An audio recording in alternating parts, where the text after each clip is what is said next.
Olá, muito boa noite a todos e todas. Sejam muito bem-vindos e muito bem-vindas a mais uma live do Coreco MG. Muito obrigada a todos os espectadores pela audiência. O meu nome é Gabriela Carraro, eu sou assessora de comunicação aqui do Conselho e estarei mais uma vez prestando suporte a esse evento. Hoje, dando continuação à nossa programação especial do Mês da Mulher, nós vamos discutir as subestruturas de opressão do neoliberalismo, com foco nas questões de gênero. E para isso nós recebemos as nossas debatedoras da noite. Já gostaria de cumprimentá-las, de agradecer a todas pela disponibilidade de estarem aqui conosco para essa discussão. Eu vou apresentá-las brevemente. Nós temos hoje a Bárbara Ravena, que é graduanda em Ciências Políticas pela Uniaselv, já atuou em diversas organizações, como o Conselho Municipal de Juventude de Betim, União Estadual dos Estudantes e Subsecretaria Estadual de Juventude aqui de Minas Gerais. Também presidiu o Conselho Estadual da Juventude e foi vice-presidente da União da Juventude Socialista de Minas Gerais também, e atualmente ela é presidente estadual da União Brasileira de Mulheres aqui do nosso estado. Nós temos também a Luísa Dulce, que é economista pela FMG, mestre em Sociologia pela Federal do Rio de Janeiro e está fazendo doutorado em Ciências Sociais, Desenvolvimento e Agricultura pela Federal Rural do Rio de Janeiro. Ela integra o Conselho Curador da Fundação Perseu Abramo e faz parte da Rede de Jovens Economistas Desajuste Economia Fora da Curva e também da Economia de Francisco e Clara. E temos ainda a nossa conselheira aqui do Coreco MG, a economista Pamela Sobrinho. Ela, além de economista pela Newton Paiva, é pós-graduada em Controladoria e Finanças pela ESAB, cursa também a pós-graduação em Gestão Empresarial pela Fundação Getúlio Vargas, e além de nossa conselheira, ela também é vice-presidente do Instituto Corecon Cultural e também envolvida aí nas questões de economia de Francisco e Clara. Por fim, nós temos a nossa mediadora da noite, que é a Valquíria Assis. Ela é economista, especialista em economia do trabalho e sindicalismo pela Unicamp e mestranda em desenvolvimento econômico pela Unifal. Ela é presidente do Sindecom, Sindicato dos Economistas aqui de Minas Gerais, e também conselheira do Corecon MG. Então, mais uma vez, eu agradeço a todas vocês por estarem aqui conosco. Muito obrigada e sejam muito bem-vindas aqui ao nosso canal. Antes da gente começar, eu gostaria de dar alguns recados. O primeiro deles é que a participação nessa live dá direito a certificado. Então, quem deseja obter o seu para aproveitamento de estudos, entre outros, é só preencher o nosso formulário de solicitação, que eu vou deixar o link aí no chat do YouTube, e depois participar aqui conosco, enviando perguntas, comentários, para a gente confirmar a participação e emitir o certificado. O segundo recado é que, como eu já falei, vai estar acontecendo durante todo o mês de março a nossa programação pelo Mês da Mulher. Então, desde já, eu convido vocês a se inscreverem aqui no nosso canal para ficarem por dentro dos nossos outros vídeos e lives e a seguirem as nossas outras redes sociais, principalmente Facebook e Instagram, e o nosso arroba é @corecomMG. Já aproveita também para conferir as nossas outras lives de vídeos que já tem gravados aqui no canal, com assuntos muito interessantes. E por último, a nossa presidenta Tânia Teixeira, ela estaria hoje presente para a abertura desse evento, porém, devido a outros compromissos, ela não pôde participar ao vivo, então ela deixou um breve vídeo gravado para cumprimentar a todos, que eu vou estar projetando aqui antes da gente começar, tá? A presidenta Tânia, eu vou também apresentá-la brevemente. Ela é presidenta aqui do Corecon MG, como já falei, e também professora, extensionista e pesquisadora da PUC Minas. Então, eu vou projetar aqui brevemente o vídeo dela antes da gente começar.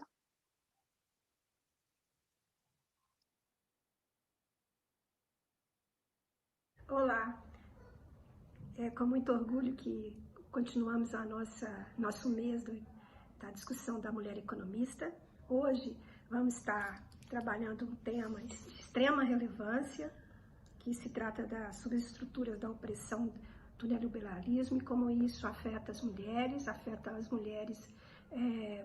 as economistas e as demais mulheres no nosso estado, no nosso país. E aqui é muito interessante, é que nos permite entrar no grande tema, né, a respeito das questões do sistema econômico, político, que determina muitos os lugares onde as mulheres estão e aonde elas podem chegar. Nesse sentido, eu cumprimento, né, a Bárbara Ravena, que vai estar aqui conosco, cumprimento a Luísa Dulce. Seja muito bem-vinda, Luísa Dulce, que tem feito um trabalho aí também na área de economia de Francisco, discutindo uma agenda de extrema importância, e está conosco hoje. Cumprimento a Pamela Sobrinho, que trabalhou esse tema dentro do próprio Corecon, ao escrever um artigo, e a partir daí iniciamos essa discussão, né? E que inclusive deu origem a essa mesa. Agradeço também a Valquíria por estar mais uma vez aqui. Olá. Bom, então, com os cumprimentos da nossa presidenta, nós vamos iniciar essa live e desejo um excelente debate a todos. Novamente agradeço pela atenção e passo a palavra, então, para a nossa mediadora Valquíria. A partir de agora, eu estarei interagindo com vocês e dando suporte aí pelo chat. Muito obrigada e é com você, Val. Boa noite a todas e todos. É um prazer estar aqui novamente nessa mesa.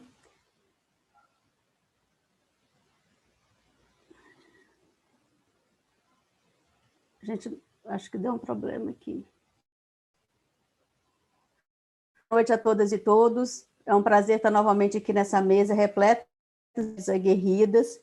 Quero agradecer também a nossa presidenta pelo convite de ser mediadora desse debate. Agradecer, né, a Bárbara Ravena e a Luísa Dulce por ter aceitado o nosso convite de estar aqui nesse debate, nessa discussão tão importante, né?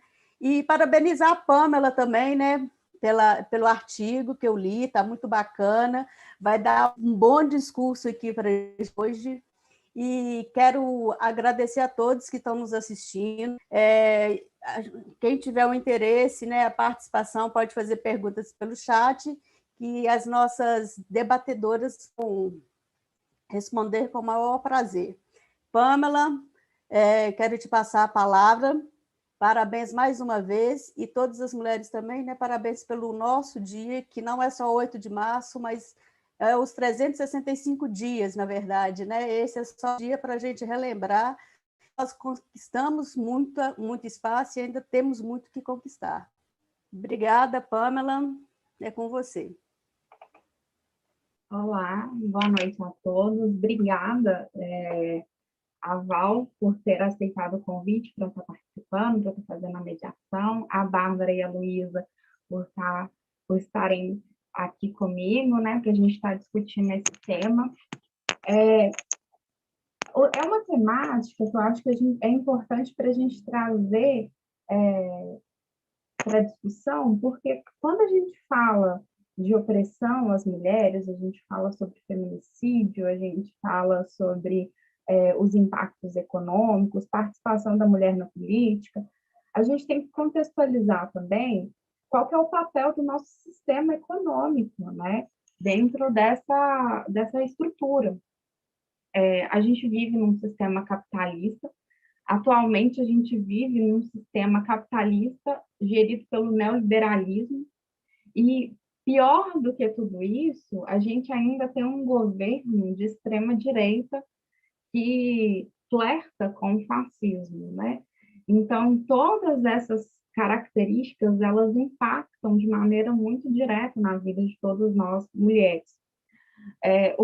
O neoliberalismo, para se manter no poder, ele utiliza mecanismos para se sobrepor, para a manutenção, né, dessa estrutura. E essa estrutura ela é mantida a partir de uma hierarquia.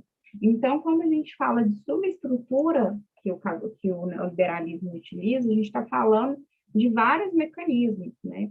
E um deles é o patriarcado, um deles é essa opressão de gênero. É claro que a gente tem ainda as opressões de classe e de raça, mas e o que nós mulheres ainda sofremos mais é porque a gente também, além dessa opressão de gênero, nós aqui, e nós estamos bem representados, sofremos as nossas diferenças em raça e classe. Então, nós somos ainda mais é, nessa pirâmide que o neoliberalismo impõe, nós estamos ali numa das hierarquias mais baixas, quando a gente vai pensar em termos de sistema político. Então, assim, é importante ressaltar que quando a gente fala que o patriarcado faz parte, né, ele é uma subestrutura de opressão, ele faz parte de uma opressão do neoliberalismo, não quer dizer que ele não existia antes do capitalismo. Significa que ele foi usado como máquina, ele foi aperfeiçoado. Então, a gente tem uma estrutura opressora, e aí é importante falar que essa opressão ela não é simplesmente de homem para mulher, mas sim de Estado para pessoas. Então, quando a gente fala de patriarcado, a gente não está falando do patriarcado só do homem e a mulher, mas da estrutura de Estado patriarcal, né, que tem o homem como ponta da pirâmide e mulher. E esse conceito, o neoliberalismo ainda utiliza outras pontas. Como a gente está no sistema capitalista, todas as transações, sejam elas sociais, sejam elas emocionais, elas tomam característica de mercadoria. Então, quando nós somos transformados em mercadoria, nós temos mais e menos valor. Então, acho que esse é um ponto bem interessante para entender por que as pessoas são descartadas no sistema capitalista, principalmente no nosso, o que a gente está vivendo hoje com o neoliberalismo. A partir do momento em que você deixa de ser útil, que você deixa de ser produtivo, você é descartado. Então, nós, mulheres, nós sofremos essa opressão porque é vantajoso nos manter no controle. Chega um momento em que a opressão ela tá tão internalizada, faz parte do nosso cotidiano, que a gente deixa de perceber ela e ela passa a fazer parte do nosso dia a dia. E aí, eu trouxe alguns dados para a gente entender numericamente qual que é o impacto desse sistema, né? O que eles nos geram de prejuízo. Para a gente entender um pouquinho, a OMS ela fez um estudo, que isso em mais ou menos 2018, que 1 a cada 3 mulheres no mundo sofre algum tipo de violência, seja ela uma violência física, emocional, patrimonial, 1 a cada 3 mulheres. Esses números eles ficam muito mais drásticos em países subdesenvolvidos, né? Então, quanto mais pobre esse país, maior essa necropolítica, essa política colonialista, isso fica tudo muito pior. O Brasil é um dos países mais complicados de ser mulher, né? Os maiores índices, as maiores taxas de feminicídio da América Latina estão concentrados no Brasil. Para a gente ter uma ideia de outros dados, além desse dado de violência, né, que a gente percebe que é um dado mundial, né, essa situação da mulher no mundo, que é um mundo capitalista, é um mundo neoliberal, e que é pior nos países em que a extrema-direita ela toma posse, porque tem toda aquela história, todo aquele mito, né, do pai, do homem como cabeça. Então, aí a gente, acho que a Luísa pode dar uma explicação na parte sociológica, né, Nós, de maneira como um todo, a gente tem essas experiências, né, de que como se o homem fosse melhor, a gente precisa de um homem para validar a nossa posição, né? A gente precisa, uma mulher não é nada sem um homem. Isso tudo faz parte de toda uma estrutura, tanto social quanto econômica, né?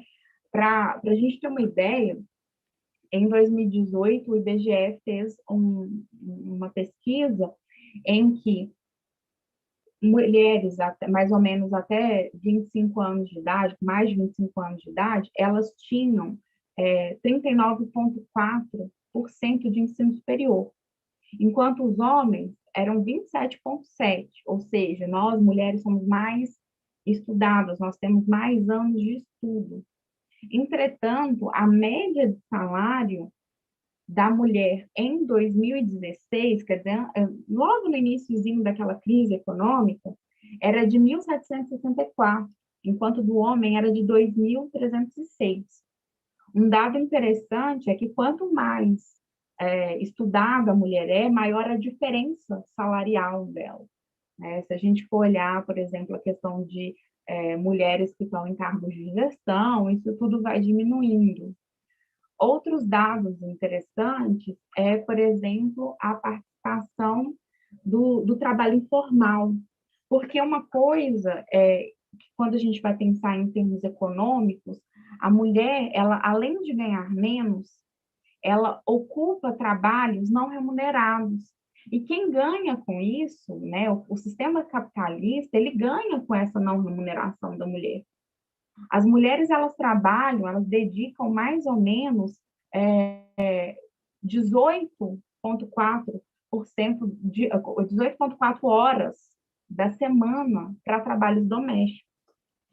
E isso aumenta se a mulher é casada e diminui se o homem é casado. O homem, quando casa, ele trabalha menos em casa. A mulher, quando casa, ela trabalha o dobro. Então, esse trabalho não remunerado, ele é vantajoso para o sistema capitalista. A mulher sai, ela trabalha fora, ela ganha menos, ela chega em casa e ela faz todo o trabalho do cuidado, de responsabilidade dela. Isso também impacta, por exemplo, quando a mulher vai sair para procurar emprego, né? Porque ela precisa, ela sabe que ela precisa ter um quadro de horas ali a serem dispendiadas com cuidado. Então, elas acabam aceitando trabalhos que remunerem menos, que elas consigam ter, né, uma flexibilização, coisa que é diferente com os homens. Outro dado interessante é que as mulheres, a maioria delas, elas acabam sendo mandadas embora após a licença maternidade. Porque no sistema capitalista, o fato da mulher engravidar, ele exige que a mulher engravide, né? Que aí a gente fala a gente poderia entrar aqui na temática da maternidade compulsória. Ele exige que a mulher engravide, ele coloca a responsabilidade dessa gravidez toda na mulher, né? Porque aí a gente vai entrar na questão dos direitos reprodutivos. A mulher, ela é responsável por toda a parte de proteção e caso ela engravide, ela tem que cuidar e ela pode ser mandada embora. Tem um artigo que foi lançado pela Fundação João Pinheiro, em parceria com o Conselho de Economia, né, pelo Observatório das Desigualdades, que chama Pobreza em Substantivo Feminino. E esse artigo ele vai dissecando essas informações, e é muito interessante que ele traz um panorama que a maioria das mulheres, além de serem responsáveis pelo cuidado, né, das crianças, dos idosos, elas também hoje representam 40,5% dos chefes de família. A maioria delas, principalmente depois da crise ali de 2018, concentravam-se cerca assim, de 23,7% dos arranjos familiares, que são mulheres negras sem cônjuge, com filhos de menores de 14 anos, estão no que o Banco Mundial considera abaixo da linha da pobreza, que é recebendo por dia o valor de $1,90. E aí a gente vê a questão de raça, porque nessa situação, 13,9 desse tipo de arranjo são mulheres brancas, ou seja, 23,7 são negras, que estão abaixo do nível de pobreza, 13,9 brancas. 40,5% das famílias brasileiras são chefiadas por mulheres, que ganham até 35% menos que os homens. Um outro fato interessante, e que aí a gente entra na questão ainda na questão do cuidado, né? Até mais ou menos de 2017, 2018, o Brasil tinha 5,8 milhões de mulheres trabalhando nos serviços domésticos, que são aqueles trabalhos, né? Então, aqui a gente calcula mais assim, aquele serviço a diarista que tem um MEI, né? Ou uma carteira assinada, né? A gente não está nem entrando na questão da informalidade. E só 458 mil homens nessa posição. O salário médio dessas pessoas é de R$ 858. Menos, assim, era, se a gente está falando de 2018, era mais ou menos o salário mínimo da época, né? Mais de 50, quase 60% dos trabalhadores domésticos são mulheres. Então, assim, a gente está falando de uma população, e aí a gente está falando de uma estrutura em que não permite que as mulheres cresçam economicamente, né? Porque se a gente está dispendiando quase 20 horas por semana, cuidando da casa, se a nossa obrigação de cuidar de filhos, se os filhos ficam por nossa conta, se a gente não tem os direitos reprodutivos garantidos, se a gente sofre esses tipos de opressões, como que a gente disputa no mercado de trabalho com os homens?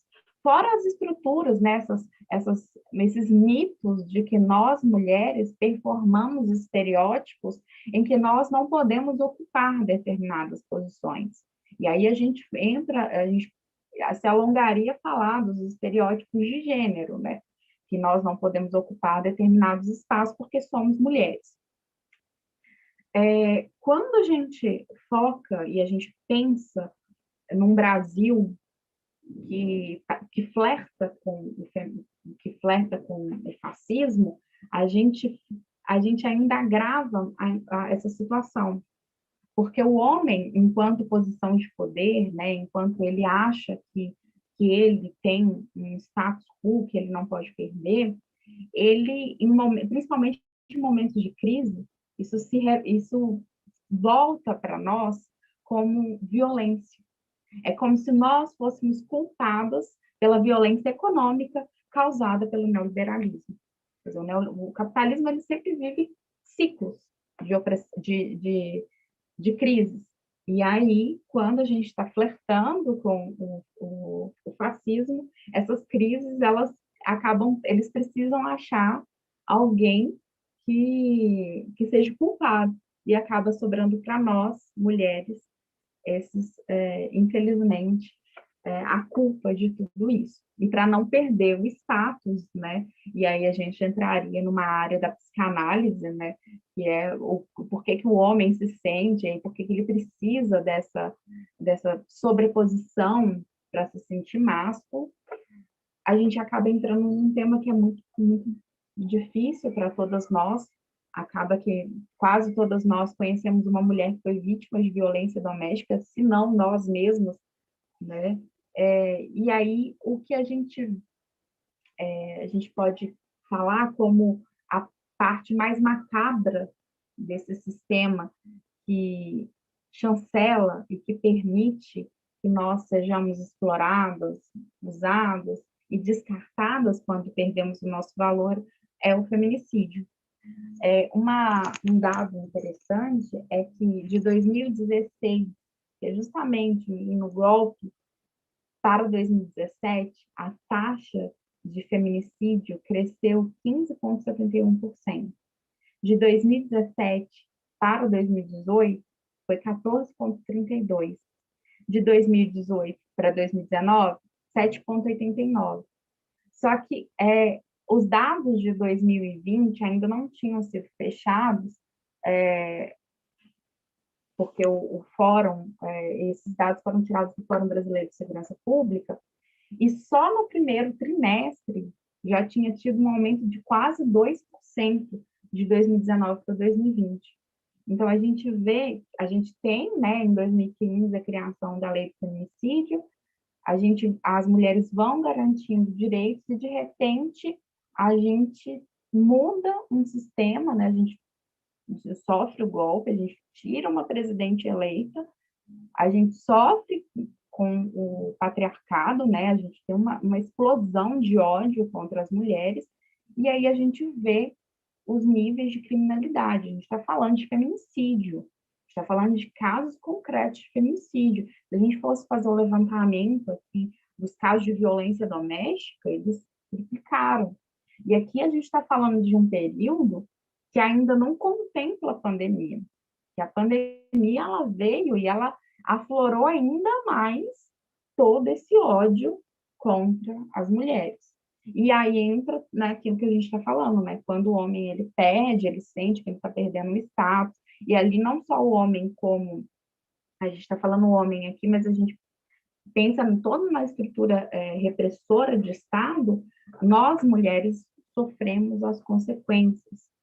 É importante a gente fazer o levantamento desse tema, porque quando a gente pensa um novo modelo econômico, ou quando a gente fala, nós precisamos pensar nas mulheres na política, a gente precisa repensar como que a gente vence isso, a gente precisa falar do nosso sistema econômico, né? A gente precisa falar sobre o sistema que a gente vive.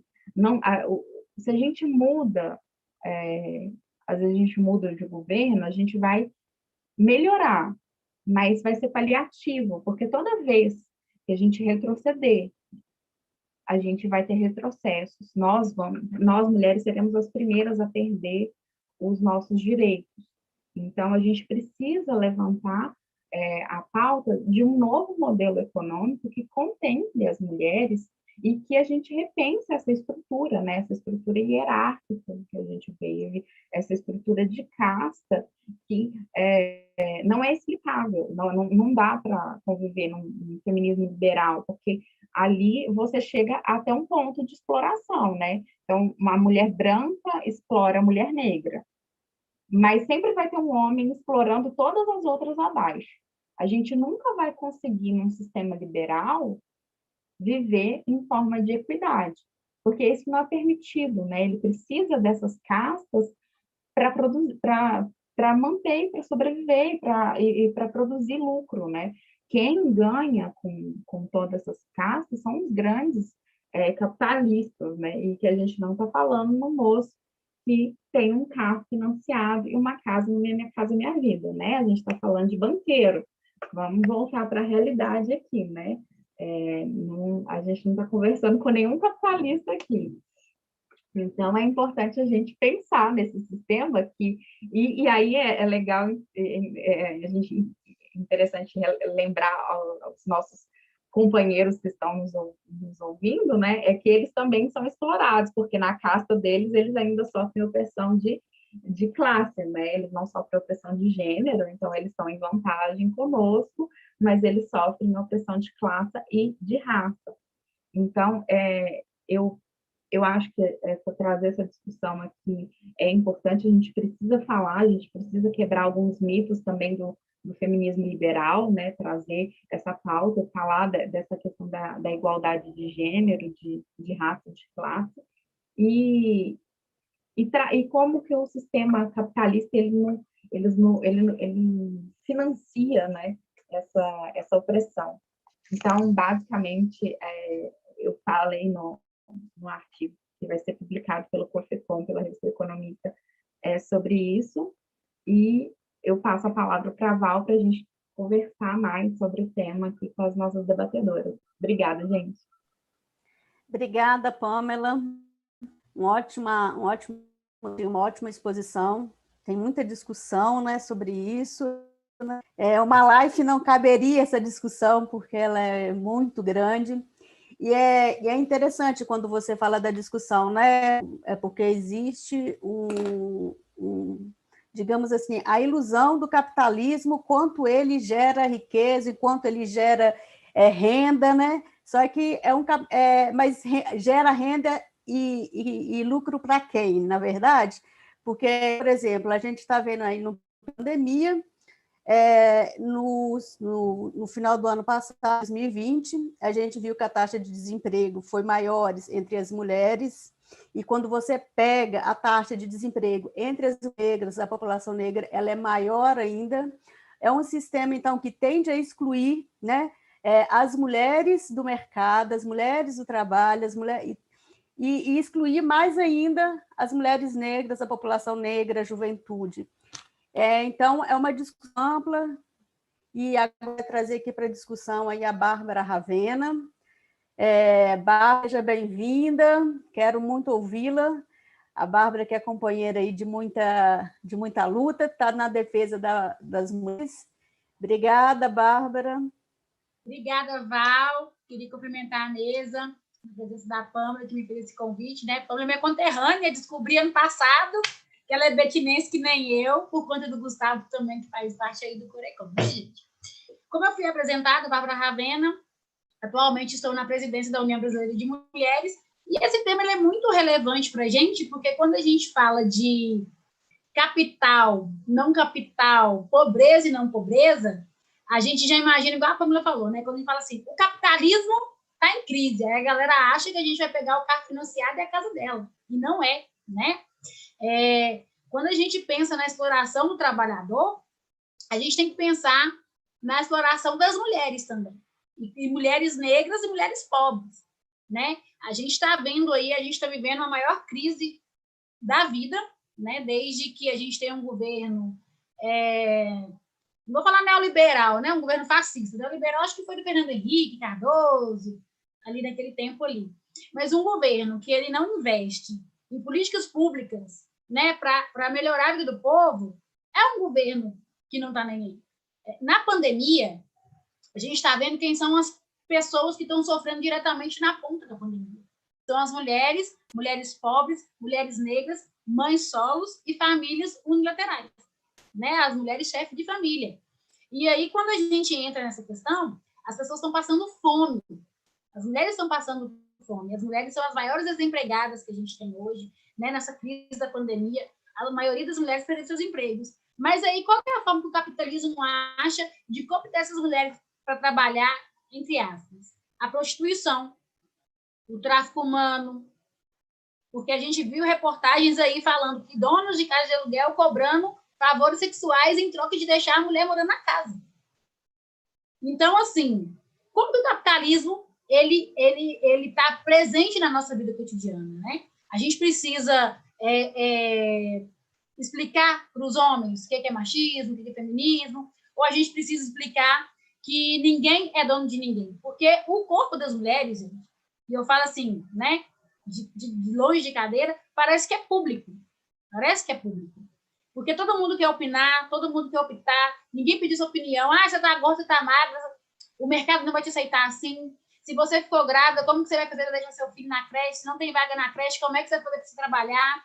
E aí eu tô falando de cadeira porque eu tenho um filho, 5 anos, né? Nossa família é monoparental, a gente mora com a minha mãe e com o meu padrasto, mas a maioria dos gastos deles, quem dá conta sou eu. E aí, como a gente também é ativista político, as pessoas questionam, mas quando você tem alguma atividade, onde é que você deixa o Vicente? Aí eu respiro fundo e falo, eu deixo ele na máquina de lavar, mas com comida e água. Porque as pessoas não têm noção de que eu não vou sair e deixar o menino jogado, né? Se eu vou sair para alguma atividade, ou alguma palestra, ou até para minha faculdade mesmo, ele não vai ficar desassistido. E é isso que a sociedade quer impor para as mulheres, né? Onde você vai, por que você vai, quando você vai, por que você está fazendo isso, por que você está fazendo aquilo. E eu acho que a gente, a sociedade, ela cobra muito da mulher. A mulher tocou no ponto certo. Se a gente fosse cobrar todo o trabalho doméstico que a gente faz dentro de casa, gente, as mulheres donas de casa seriam as mais ricas do mundo. Você lava, passa a cozinha, você pendura a roupa, você olha o cachorro, você molha a planta. Nesse tempo aqui, que a Gabi entrou para conversar e até a Luísa entrar, eu estava dando banho no Vicente, falando com ele, ó, você não vai ficar me perturbando, porque eu não vou fazer live agora, mas aí hoje, já arrumei casa, não li o artigo, estava vendo TV, aí fui pendurar roupa, lavar a roupa, passar a roupa, aí meu pai chegou, aí foi uma confusão, minha mãe tá lá embaixo arrumando janta e minha mãe tá costurando. Então, você vê, e ela chegou do trabalho, que ela é enfermeira. Então, assim, a rotina da casa na pandemia parece que dobrou o volume de trabalho, que a gente já faz todos os dias.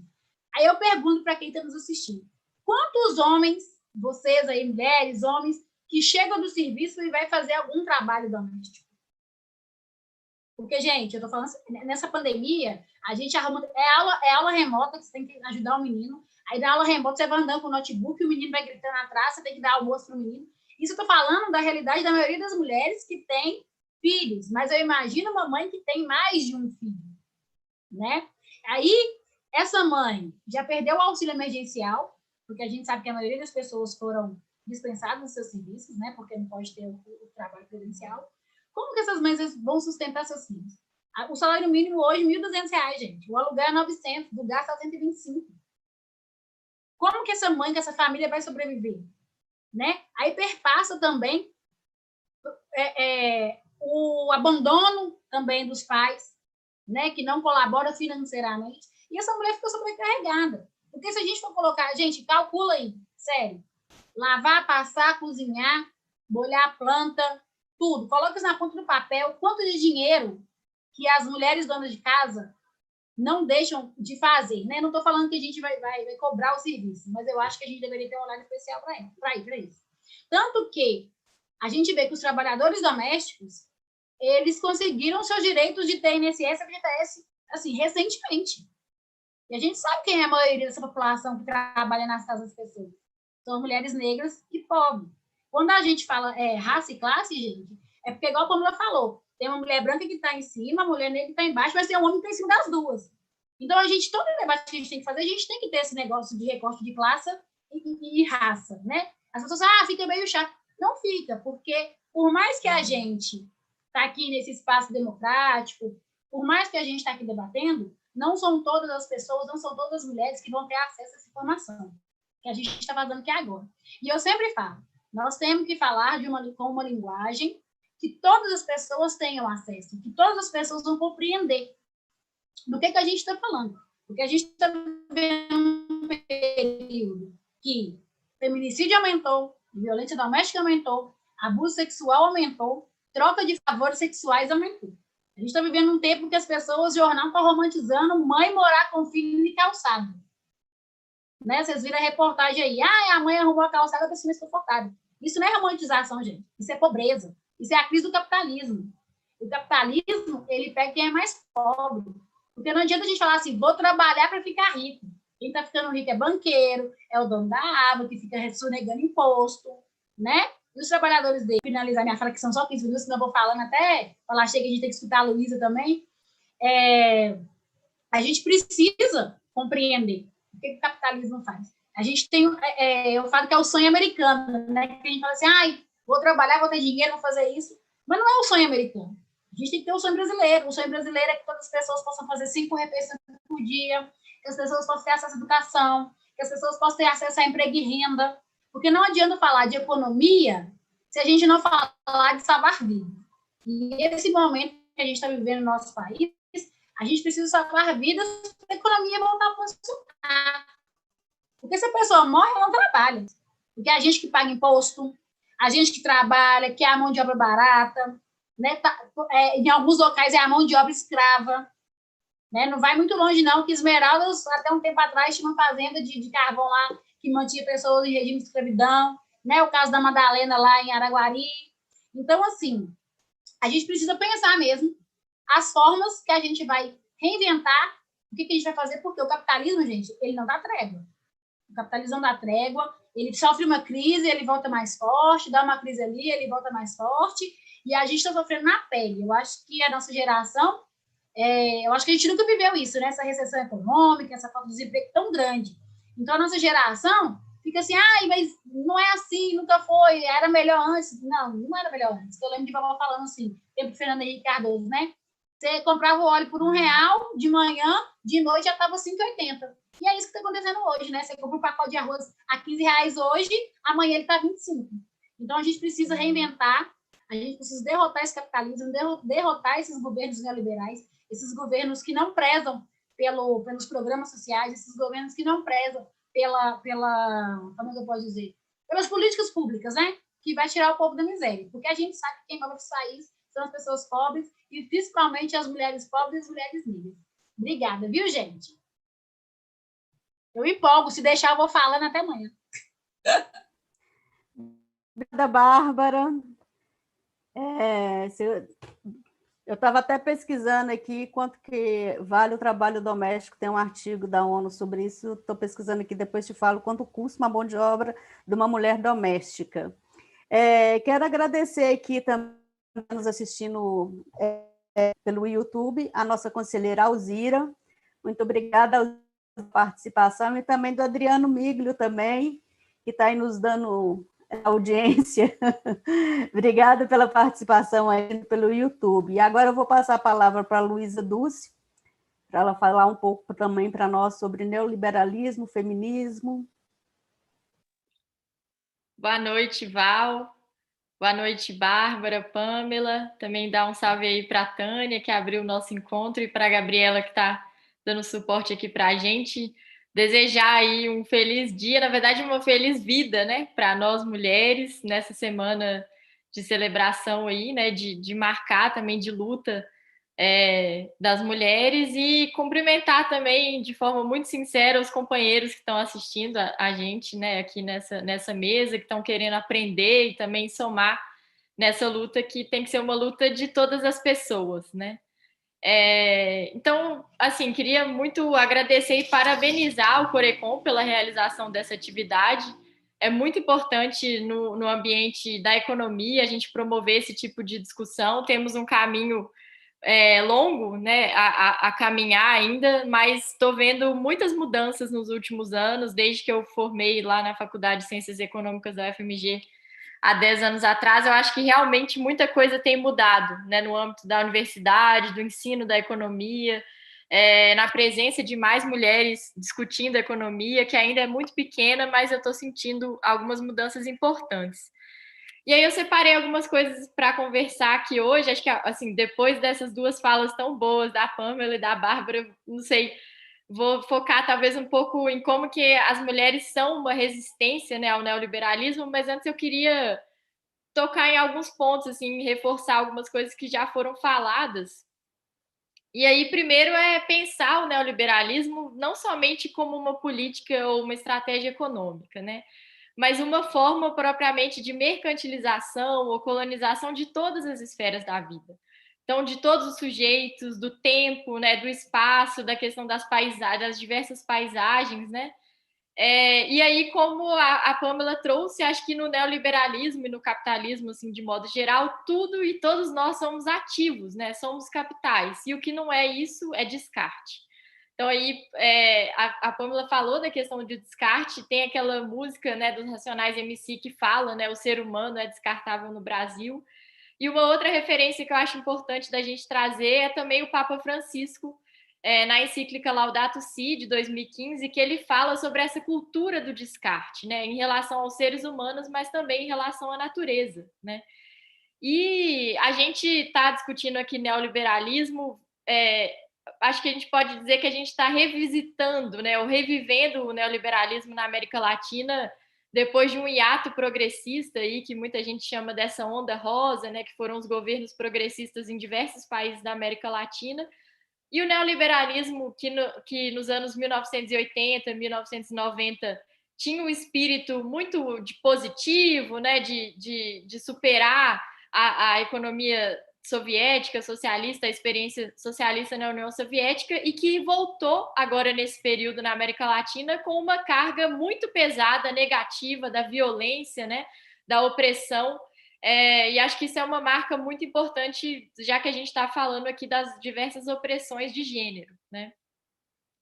Mas lembrar, e aí tem muitas pesquisadoras, a Rita Segato, que é uma argentina brasileira, discute muito isso, que o patriarcado ele existe antes do capitalismo ter iniciado, né? Mas um pouco que ela traz, que eu acho que é muito interessante, é como que o capitalismo, junto com o colonialismo, são estruturas que reforçaram muito o patriarcado, né? E a gente vem vivendo esse reforço e esse aumento acumulativo aí durante esses séculos de capitalismo, e no neoliberalismo a gente vê o que já foi falado pelas companheiras de muitas formas de manifestação, né, dessas violências e dessas opressões. A Rosa Luxemburgo mesmo, que nesse ano está completando 150 anos, acabou de fazer 150 anos, acho que até na semana passada, né, discutia muito isso, né, como que o capitalismo ele é movido e, sobretudo, sustentado, né, pela essa super exploração do trabalho e da natureza. Então, quando a gente discute, por exemplo, a divisão internacional do trabalho, ela está muito ligada à divisão sexual do trabalho, né? Se complementam, né? São duas dimensões que se complementam. E é o capitalismo sempre buscando novas fronteiras de exploração, né? Seja do trabalho, seja da natureza.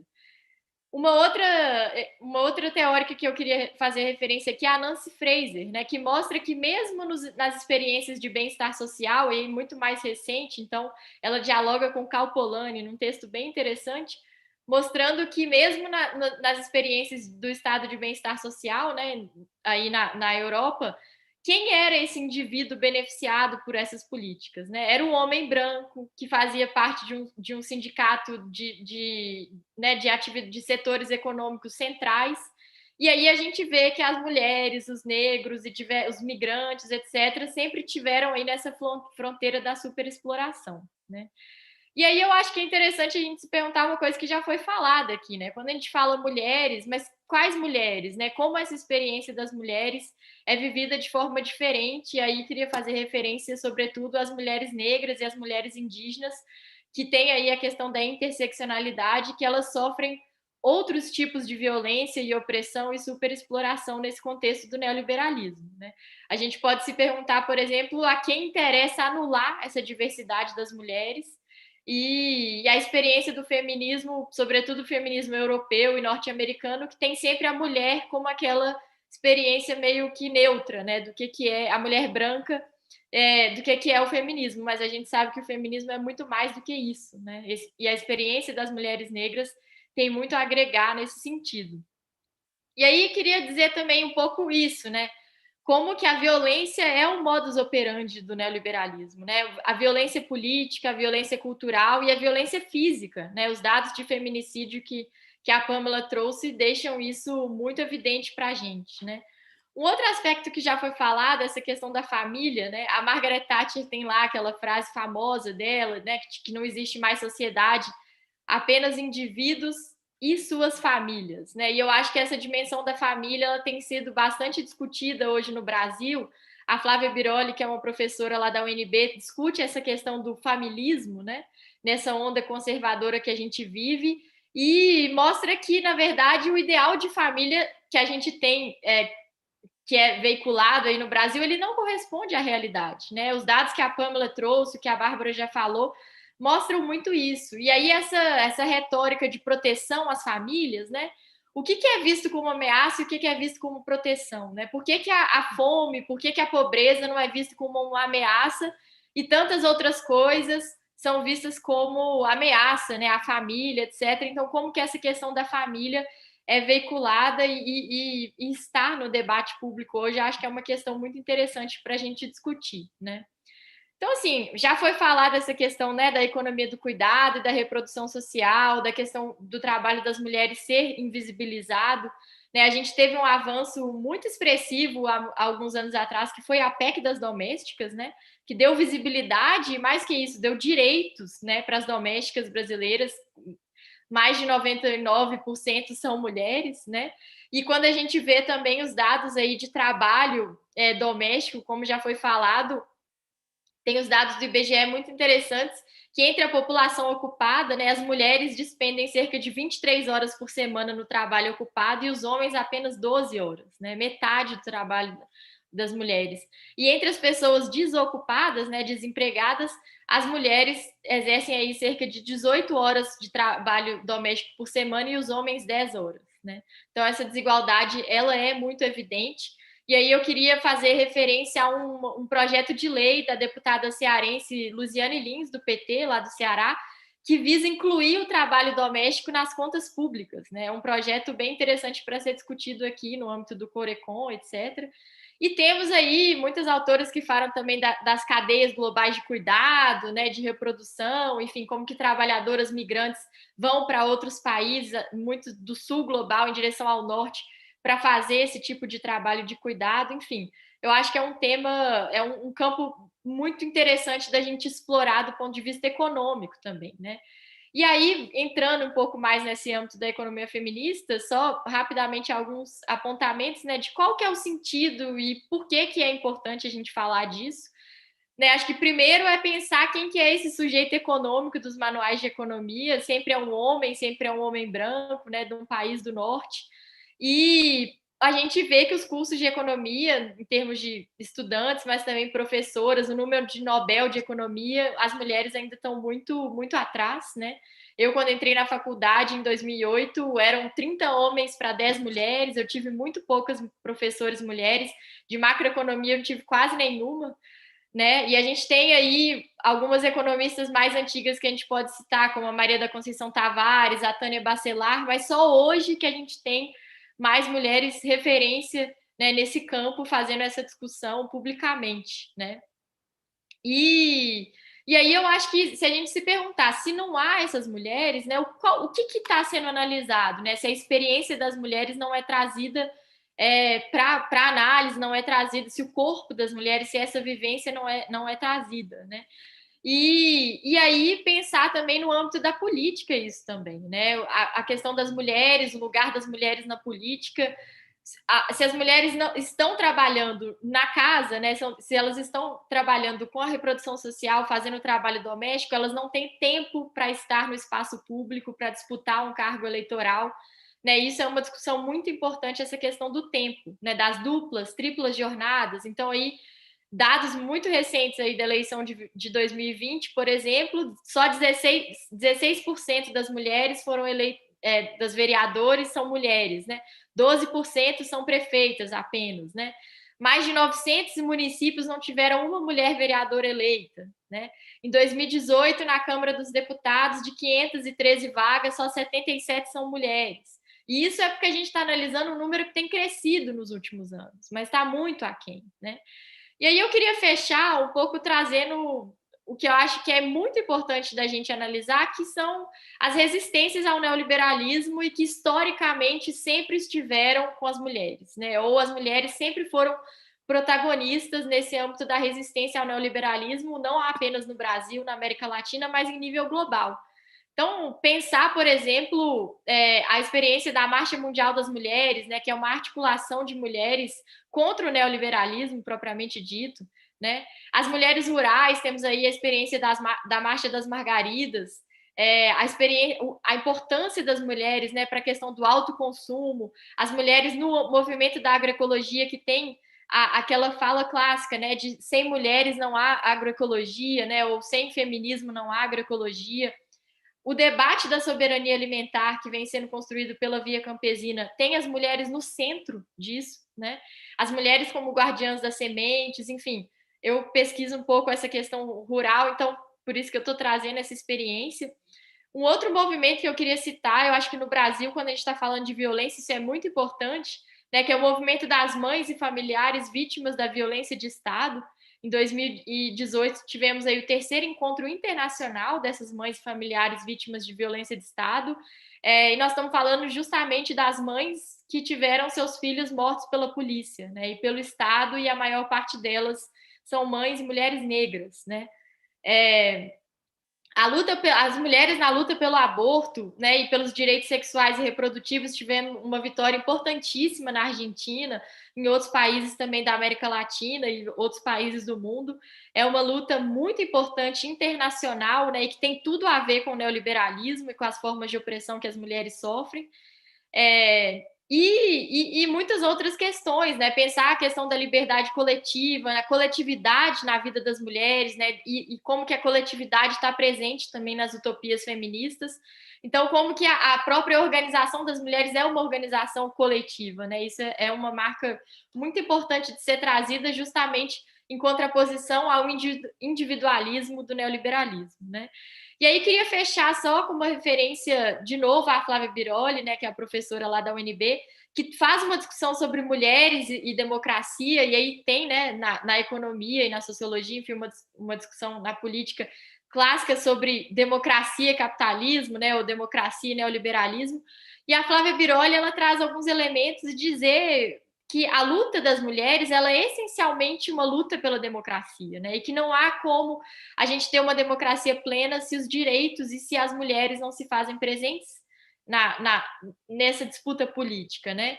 Não só porque nós somos mais de 50% da população, e aí, como tem gente que gosta de falar, né? Nós somos 50% e mãe dos outros 50%, né? Mas porque os direitos, porque a gente vê, né, a convivência de direitos formais que são garantidos pela Constituição ou por um conjunto de leis, mas que convivem com desigualdades efetivas da democracia atual, né? Então, essa convivência é uma convivência contraditória que precisa ser enfrentada. E um outro ponto que ela traz, que eu acho que é muito importante, que é essa desconexão entre a experiência cotidiana das mulheres, entre a vivência das mulheres e a presença das mulheres nos espaços decisórios da esfera pública, né? Então, se as mulheres não estão presentes nas câmaras de vereadores, na Câmara dos Deputados, quem é que vai falar sobre o que as mulheres estão passando, né? Se as mulheres negras não estão lá, como que nós vamos fazer leis, projetos de leis ou políticas públicas para enfrentar uma realidade que não é vista, né? Que não é sentida e que não é, né, publicizada? Então, eu acho que, assim, para dizer tudo isso, as desigualdades são enormes, né? As formas de opressão elas são cada vez mais sofisticadas e mais brutais, mas as mulheres têm caminhos, né? Nós temos apresentado esses caminhos aí ao longo do tempo e eles têm sido construídos coletivamente. Isso eu acho que é uma questão muito importante de ser colocada. E tem que ser um trabalho, né, ao mesmo tempo que um trabalho de formiguinha, mas tem que ser um trabalho também com firmeza, né, para a gente ocupar todos esses espaços e colocar de forma bastante firme mesmo essas desigualdades que não podem mais ser toleradas, né? E, na verdade, porque a gente está falando, como a Pâmela trouxe, de uma necropolítica, né? Então, temos limites físicos aí de sobrevivência das mulheres e acho que é muito importante do ponto de vista econômico, mas ampliar também e mostrar que essas formas de opressões elas estão muito ligadas, né? Obrigada, gente. Era isso que eu pensei em trazer para a nossa discussão. Bom, Luísa. Muito obrigada, Luísa.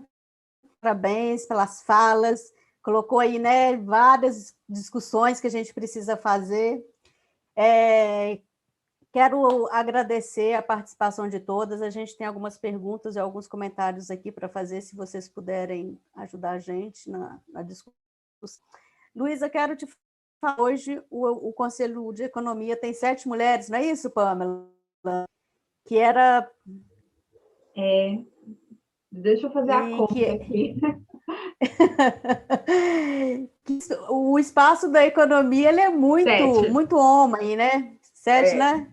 7. Porque o espaço do homem dentro da economia ele é muito presente, né? E às vezes as mulheres são colocadas, digamos assim, no escanteio, porque existe a estrutura dentro da nossa categoria, que na maioria das vezes a gente vê homem falando, os homens, a maioria dos professores, embora uma categoria seja mais mulheres, né?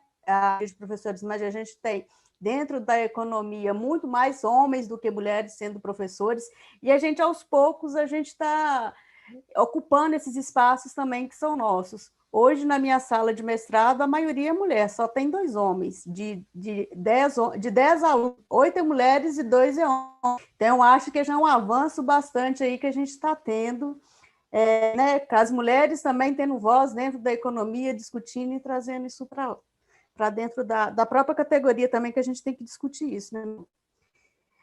Eu quero agradecer aqui também, no chat, que eu estou acompanhando aqui, a Sônia falou que está acompanhando todos os debates do Corecon Mulher, nesse mês de março. Ela está gostando muito. Obrigada, continue assistindo, continue nos dando audiência. Temos uma pergunta para a Pamela.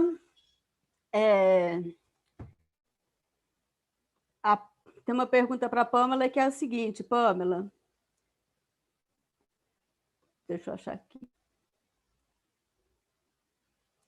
Pamela, mas você acredita que o neoliberalismo é um dos culpados das diferenças salariais e da culpa da mulher? Como você colocou? Você entendeu? O neoliberalismo é o culpado da diferença salarial. Como eu coloquei. Você acredita que o neoliberalismo é um dos culpados das diferenças salariais e da culpa da mulher? Como vocês fez a exposição, você acha que é a culpa das mulheres ter um salário diferente, a culpa é do sistema, a culpa é das mulheres? Como é que você vê isso dentro da discussão que você trouxe para a gente? Bom, o culpado. O culpado, a gente tem muita gente para culpar, né? Eu acho que se a gente fosse pensar, né, como a gente colocou aqui, né, como a gente tem essa questão de hierarquia e que nós, mulheres, ocupamos, além, a gente tem que trabalhar, né? O que acontece? Vamos pensar num contexto histórico. Antes do capitalismo, desse capitalismo que a gente conhece, desse modelo, as pessoas, tanto homens quanto mulheres, o trabalho estava muito próximo ao ambiente familiar, né? Então, tinha lá, né, a gente vai lá para o feudalismo, o pessoal produzia, né? Homens e mulheres produziam, eles saíam para plantar, para trabalhar, e a mulher já tinha essa questão do cuidado, né? Só que ela estava muito mais próxima da parte do trabalho externo. Quando a gente tem as revoluções, né, a Revolução Industrial e a gente tem a Revolução do Capitalismo, para aumentar a lucratividade, o espaço de produção ele sai da esfera doméstica e vai para as fábricas. E durante um período, a mulher ficava em casa e o homem ia trabalhar. Quando o capitalismo ele fala assim, não, eu preciso explorar mais, eu preciso de mais gente, aí as mulheres elas são convocadas, né, a trabalhar com salários menores, né? As crianças. Então, se a gente vai lá na época da Revolução Industrial, lá na Inglaterra, as mulheres e as crianças já trabalhavam 12, 18 horas por dia, tanto quanto os homens, só que elas já ganhavam menos. Então, a gente vê que o sistema capitalista ele já explorava as mulheres bem antes.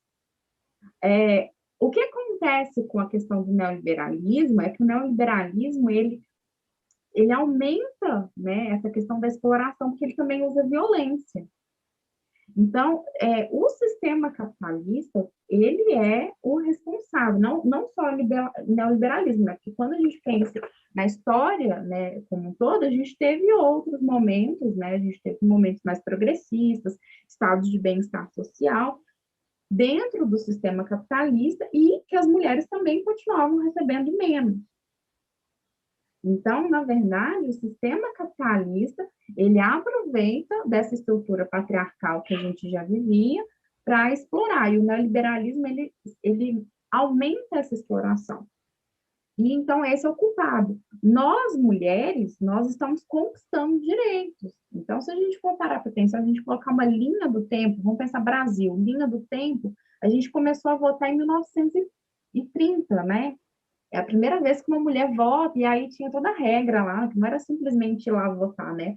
Ela tinha que ter educação, o marido tinha que permitir. A lei do divórcio é de 70, 80. A gente fica pensando que até a lei da violência doméstica ela é de 2009, né? Se eu não me engano, 2008.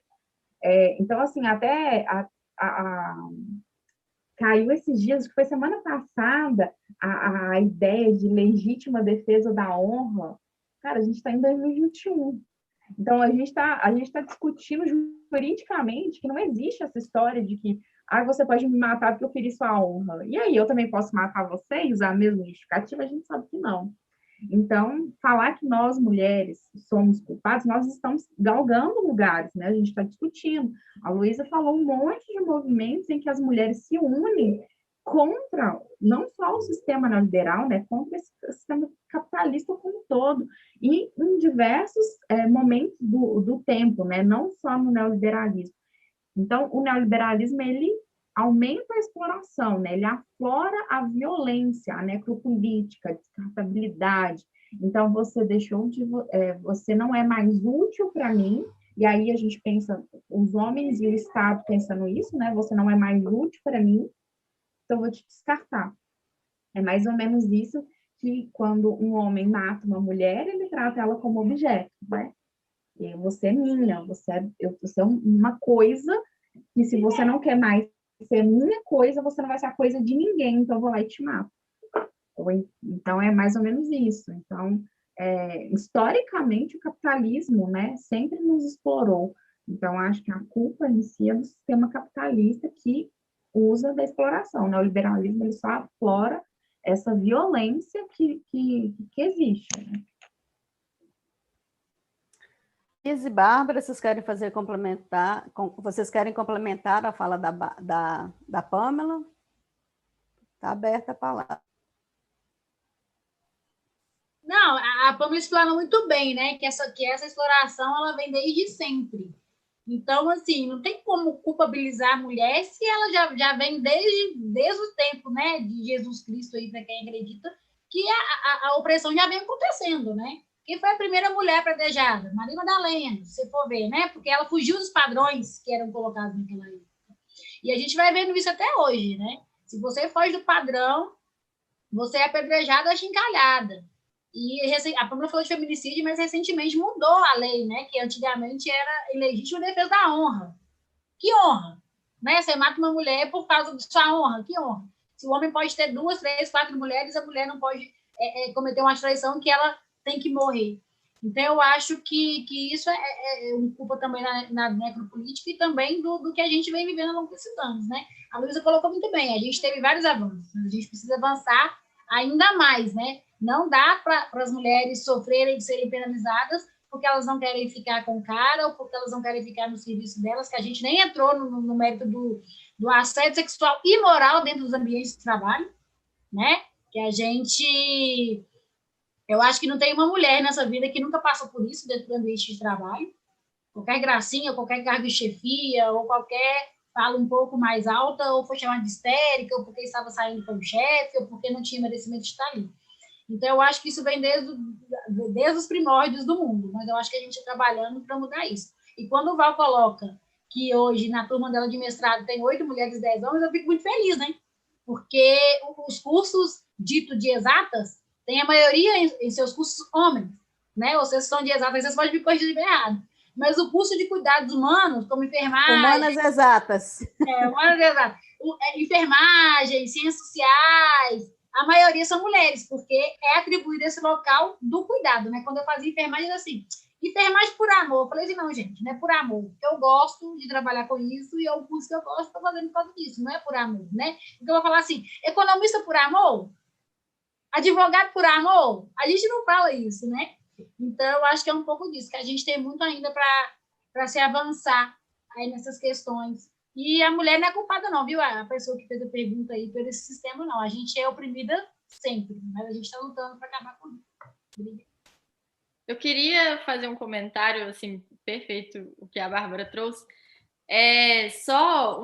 Como eu ressaltei muito essa questão da coletividade, né, na luta das mulheres, na resistência das mulheres, e muitas vezes a gente vê aquele comentário de tem uma mulher que é chefe daquela empresa, uma mulher que é deputada, que é não sei o quê.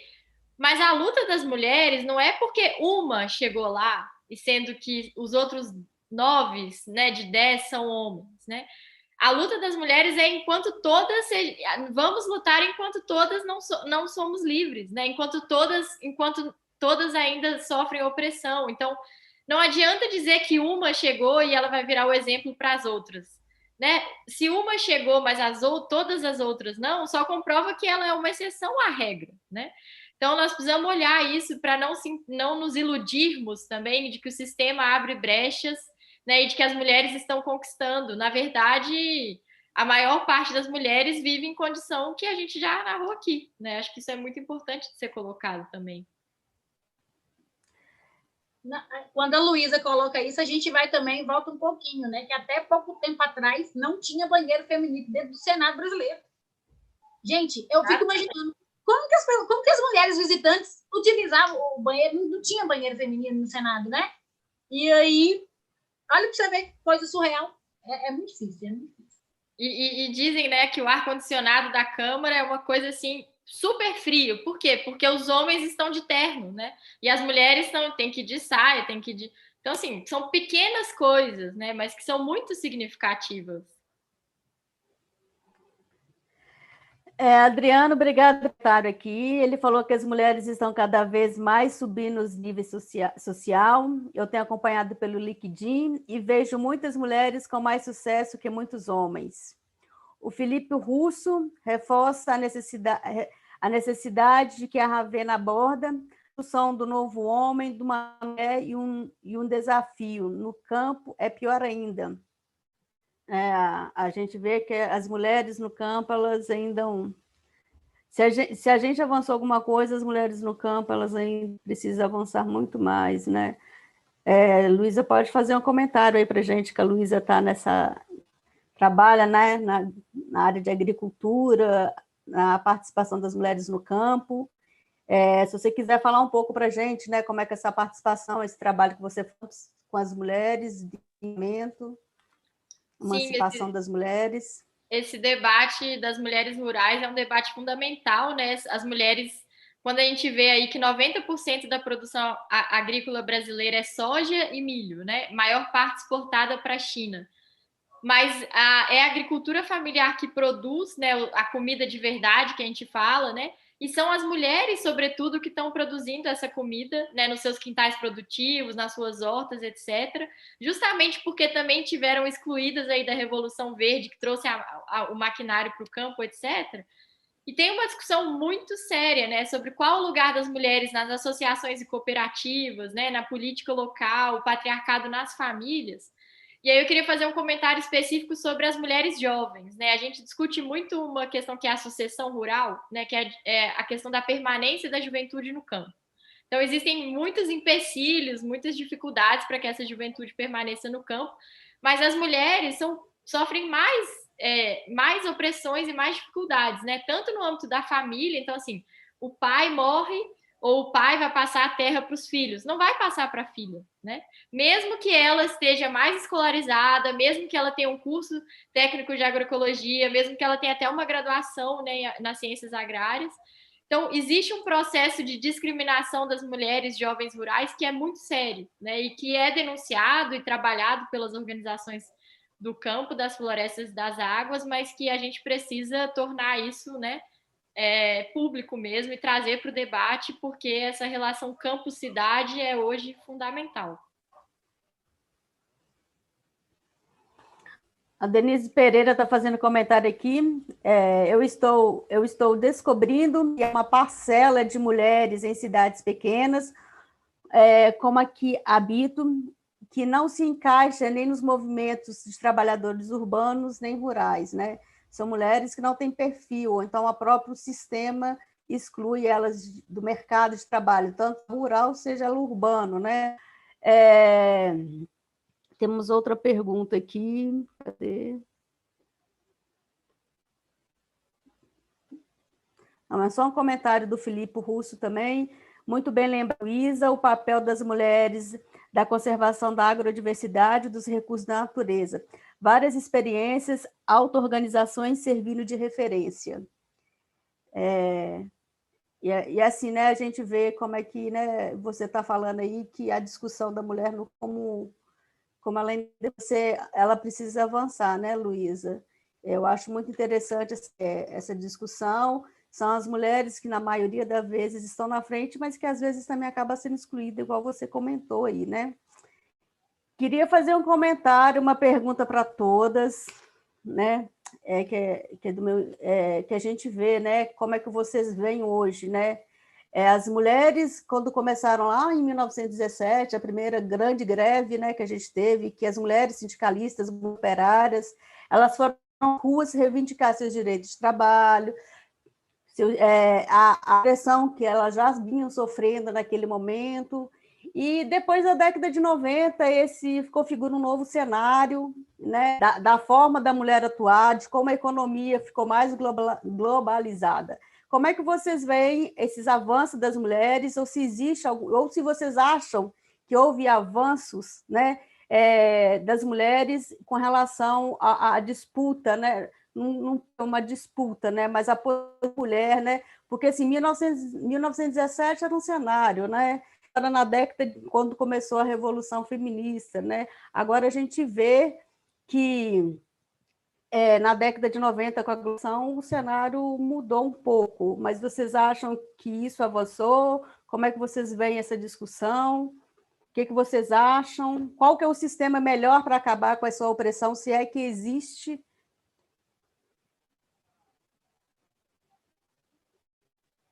Aí fica aberto para vocês responderem. A Pamela aí pode falar. Bom, eu acho assim, a gente vive ciclos, né? A gente sempre, eu acredito que a gente sempre está progredindo, né? E a gente está na era da comunicação, da informação. Isso ajuda a levar determinadas pautas para um grande público, né? O que a gente olha anteriormente ficava muito concentrado as mulheres que participavam das greves, porque elas estavam no ambiente de trabalho, a discussão do feminismo estava muito ainda na teoria, né, na universidade, e hoje ele está estendendo, né? A gente consegue conversar com outras mulheres através dessa conexão, né? A gente está conversando aqui com duas mulheres que se colocaram, né? Colocaram seus corpos à disposição e na luta política, né? A Luísa foi pré-candidata a prefeita pelo PT de Belo Horizonte e a Bárbara foi candidata a vereadora aqui em Betim. Vocês enfrentaram um sistema ainda muito machista, né? Eu lembro que em 2018, quando saiu a campanha, né, Meu Voto Será Feminista, eu ouvi de candidatos, inclusive da ala progressista, que eles achavam que isso era besteira, né? Eles achavam que uma mulher não tinha necessidade. Eu quanto homem, represento muito bem o que vocês desejam e que vocês lutam, o que é, assim, a gente brinca, né? Meu útero, minhas regras, a gente brinca essas coisas assim, mas é verdade, né? Só nós podemos entender o que é opressão, né? Só nós vivemos violências que são silenciosas, né? Porque elas estão tão no cotidiano, né? Igual a Bárbara comentou do assédio moral, assédio sexual, o estupro, a maternidade solo, né? Que a mãe solo é a mãe solo, né? O pai solo, nossa, é um herói. Sai reportagem no Fantástico para ele, né? Fazendo mais que a obrigação dele, que colocou o menino no mundo, e ele virou reportagem no Fantástico. Mas, assim, então eu acho que a gente tem esses avanços, né? Eu vejo, por exemplo, eu tenho uma prima que ela tem 18 anos e que ela fala de feminismo assim, né? Me coloca no chinelo, que eu falo, nossa, peraí, senta aí, menina, me explica esse negócio aqui que eu não estou entendendo, não. Então, eu acho que a gente teve esses avanços e cada vez que a gente tem esses avanços, a gente vai ter uma onda conservadora querendo puxar para trás. Então, a gente teve avanços e as nossas lutas, eu acho elas cansativas, né? Porque aí a gente está tendo que enfrentar um fascista no poder que fala tanta abobrinha, né? Que acha que nós somos ele realmente nos enxerga como subclasse. Mulher é ele gosta de homem, né? Os relacionamentos dele são muito homoafetivos, porque não tem nada de colocar a mulher ali. Ele pode até ser casado com uma, mas ele convive mesmo somente com homens. Então, assim, eu acho que a gente tem esses avanços, né, por conta dessa questão da comunicação. Eu acho também que está levando o feminismo para as mulheres, e aí, por exemplo, ele teve um comentário aqui que são mulheres que não estão no campo nem rural e nem do trabalho urbano, mas elas estão em casa. Então, elas estão exercendo um trabalho, um papel de cuidado, mas é um cuidado não remunerado, não reconhecido pelo sistema, né? Mas levar a essa mulher que ela tem direitos é uma das coisas que a internet, né, ela nos ajuda, né, a informar aquela mulher que ela tem direitos civis e que ela é uma pessoa. Então, a gente tem os retrocessos, infelizmente, ainda muita gente pregando coisas erradas, falando mentiras em verdades, aproveitando do desconhecimento de um grupo, mas a gente tem um papel muito, muito grande com jovens, né? Que a gente precisa levar para essas jovens, para essas crianças, essa cultura da igualdade. Então, acho que a gente tem, eu acho que a luta fica um pouco mais, sempre mais árdua, mas acho que a gente tem tido muitos avanços.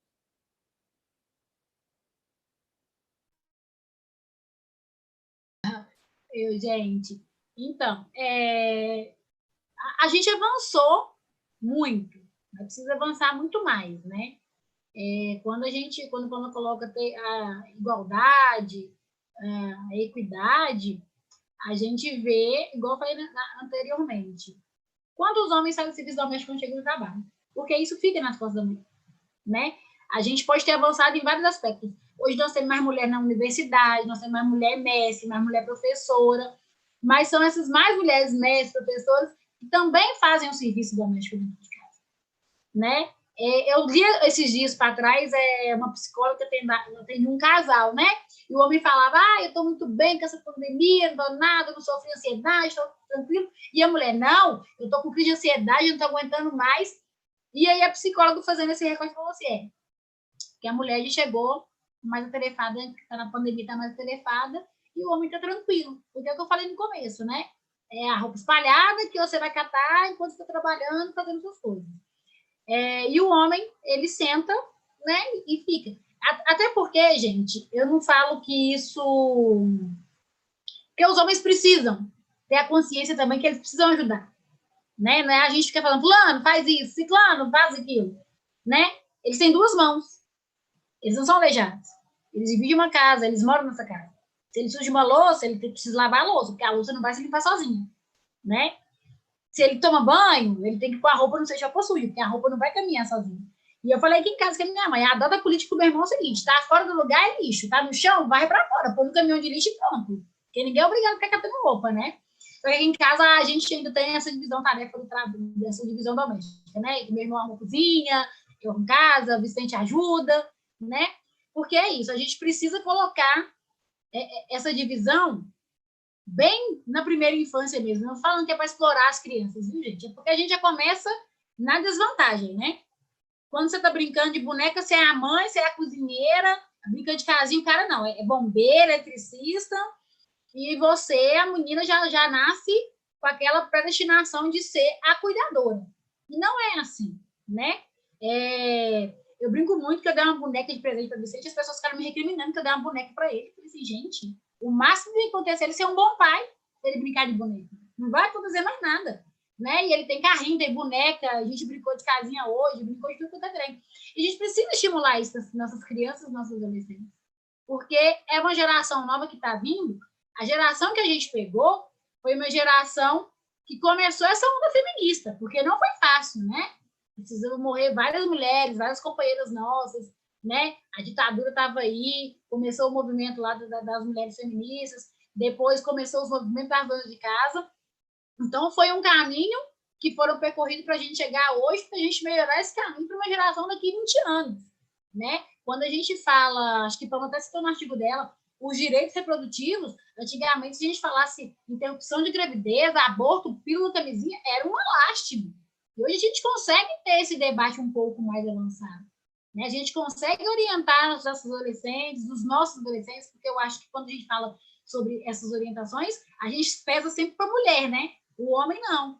Então, assim, a gente já teve muitos avanços, mas eu acho que a gente tem um caminho muito longo a percorrer para ter avanços melhores, para que as mulheres possam ser eleitas, para que as mulheres não possam ser mortas por não terem um relacionamento, para que as mulheres possam escolher não ter filhos, né? Que essa maternidade compulsória é uma coisa que as pessoas ficam cobrando o tempo todo. Ai, casou? Cadê o filho? Se tem um filho, cadê o irmão? Porque é isso, né? Você não pode ter um filho só, não. Você tem que ter um irmão, tem que ter um casal. Aí se vem um menino ou duas meninas, não, tem que ter uma menina, tem que ter um menino. E fica essa cobrança. Aí você está estudando, né? Vocês estão fazendo mestrado, mas vai fazer o quê? Não vai cuidar da casa? Não vai casar? Não, gente. Existem várias outras formas das mulheres viverem esse mundo contemporâneo que a gente está vivendo hoje. Né? E eu defendo que cada mulher escolha. Tem a mulher que quer ser mãe? Vai ser mãe. Tem a mulher que quer ser dona de casa? Vai ser dona de casa. Só que ela tem que ter a opção de escolher. Não quero mais ser isso? Ela não vai ser isso, né? A gente não vai impor para ela que ela teve aquela escolha e ela vai ficar com aquela escolha para sempre. Porque no tempo dos nossos avós era assim. Né? Casou, casamento ruim, mantinha o casamento, mantinha a família, e hoje não, hoje eu acho que a gente tem um avanço muito grande e que a gente precisa melhorar aí para essa nova geração de crianças e adolescentes que está vindo aí. É isso, obrigada. Obrigada, Bárbara. Luísa, apareceu uma pergunta aqui no chat e eu vou fazer ela para você, pode ser? Claro. Não está fugindo muito dessa pergunta, não. É a Sônia Vilela. Eu gostaria de saber, tendo em vista as desvantagens sociais do liberalismo, se há algum outro regime econômico ideal para esse momento ou se seria algo para se construir. Pensando assim nas duas perguntas, né, uma coisa que eu achei muito interessante que você trouxe, Val, foi essa perspectiva histórica, né? De ver justamente que a nossa luta é uma luta histórica, né, de conquistas, como é a da classe trabalhadora também, de conquistas, né, graduais aí, mas que depende da organização e da persistência dos trabalhadores e das trabalhadoras. Então, eu penso que um ponto muito importante da gente defender aqui são os direitos formais, né? Nós estamos perdendo direitos no Brasil desde 2016 numa velocidade avassaladora, direitos conquistados antes até do que a Constituição Federal de 88, né? A CLT e muitos outros, a própria questão da Petrobras é um direito do povo, né? E estamos vendo a Petrobras ser vendida. Então, colocar um pouco isso. Nós temos que valorizar muito e lutar pelos direitos, né? E isso, eu acho que pensar num outro sistema é pensar num sistema que seja baseado na questão dos direitos, né? Da liberdade, em pensar em alguns valores fundamentais que eu acho que são importantes da gente defender e que já estão, né, na luta das mulheres, na luta das organizações dos movimentos sociais. Então, eu não quero aqui cravar, né, nenhuma resposta nesse sentido, mas dizer que existem caminhos que estão apontados, sobretudo pelos movimentos, e que é importante que todos participem. Então, essa dimensão da participação social, eu vejo ela como assim indispensável, né, para qualquer tipo de construção política. E isso envolve essencialmente as mulheres, né? Defender aqui, não sei se a democracia, né? E aí uma democracia plena, né? Que seja que é conflitante com o capitalismo. E aí acho que é um enfrentamento que a gente tem que fazer, né? E as mulheres têm feito. Meninas, já estamos chegando no final. Quero agradecer a todas e também quem acompanhou essa live até agora. Gabi, que está aí nos bastidores, nos dando apoio, quero agradecer. E vocês vão para as considerações finais, porque já são 8h30, não que seja o problema, mas aí a gente vai para as considerações finais, pode ser? Pamela? Bom, primeiro eu queria agradecer as meninas, porque eu acho que não teriam debatadoras melhores aqui. A gente, quando eu sugeri alguns nomes, eu lembrei muito da participação política de vocês, participação da Luísa no Economia de Francisco, as conversas, já vi algumas lives da Bárbara, e eu acho que são mulheres muito fortes que complementam essa discussão, né? Quando a gente pensa no futuro, a gente pensa em mulheres fortes que estão aqui enfrentando um sistema e um momento político muito delicado, né? A Bárbara, como mãe, ainda tem uma jornada maior ainda, né? Porque ela tem um filho e eu tenho um sobrinho que mora comigo, né? A gente sabe os desafios que é ter uma criança em casa e criar essa criança para que ela seja o futuro e que não seja esse futuro que a gente está vendo, né? Que a gente tem um futuro melhor. Eu queria agradecer ao Conselho, né, pela oportunidade, por estar abrindo esse espaço, por estar liberando, né, para a gente estar discutindo um tema que é um tanto delicado, né, que infelizmente a gente tem uma parcela de colegas de profissão que defendem arduamente, de maneira muito convicta, o mercado, e como se o mercado fosse uma pessoa, né? Mas, na verdade, o mercado não é uma pessoa e a gente tem que defender são direitos, vidas, mulheres, uma sociedade que é construída de maneira democrática, livre, né, que a liberdade de expressão, a liberdade de escolha, ela seja pautada, né? Então, eu agradeço todo mundo que assistiu, muito obrigada a todas. Val, muito obrigada por estar aqui, por ser a nossa mediadora. Fico muito feliz. Muito obrigada a todos e até mais. Bárbara Ravenna, suas considerações finais. Gente, agradecer também o convite, né, do Conselho, Pâmela, Gabi que está aí, Luísa, Val também, pelas belas explanações. E é isso, né, gente? A gente precisa de todo mundo para fazer a revolução. Sem mulheres, não há revolução, né? A gente precisa travar esse debate mesmo da igualdade social, da fraternidade, do afeto, da empatia, porque é isso que está precisando, né? A gente precisa disso. A gente viveu isso um tempo, igual a Luísa falou, e agora parou, esperançou um pouquinho, e ano que vem a gente vai tentar esperançar mais. E eu acho que é isso, né? Dias mulheres virão. Eu falo dias mulheres, que são as mulheres que são a revolução, as mulheres que movem esse país, as mulheres que movem o mundo. E é isso, queria agradecer o Conselho pelo convite, e estamos aí junto no que precisar, só chamar que estamos aí. Obrigada, viu, gente? Boa noite a todo mundo que nos assistiu, que mandou pergunta, tá bom? Obrigada, boa noite. Obrigada, Bárbara. Luísa? Bom, também gostaria de agradecer muito por essa noite, aprendi muito, saí muito energizada aqui de ouvir vocês e da nossa conversa, foi muito estimulante. E parabenizar muito, né, o Conselho por estar se dispondo corajosamente a fazer essa discussão. Espero que isso também reverbere para dentro, né, para as atividades e para as discussões que o Corecon tem feito. E é isso, deixar um abraço para todas e também para todos os companheiros que estão aí.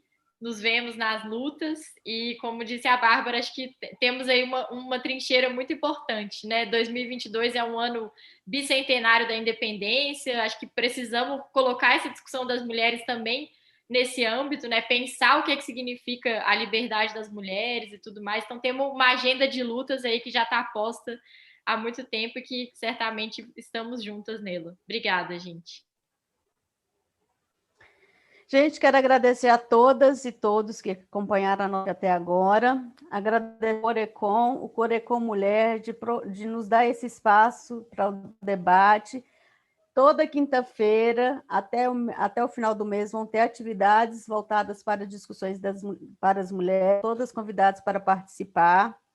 Luísa e Ravenna, o Corecon Mulher está de portas abertas para vocês participarem com a gente, de fazer proposta, de fazer discussão, não é verdade, Pâmela? Que a gente está precisando trazer essas mulheres para fazer essa discussão, para a gente dar voz para as mulheres também, né? Então, esse espaço aqui é de vocês também. Quero agradecer muito, não é verdade, Pâmela? Não é de todas? Sim, é de todas. E aí, quero agradecer todas e todos por ter nos acompanhado até agora. Muito obrigada. E quinta-feira tem mais. Obrigada, boa noite. Obrigada.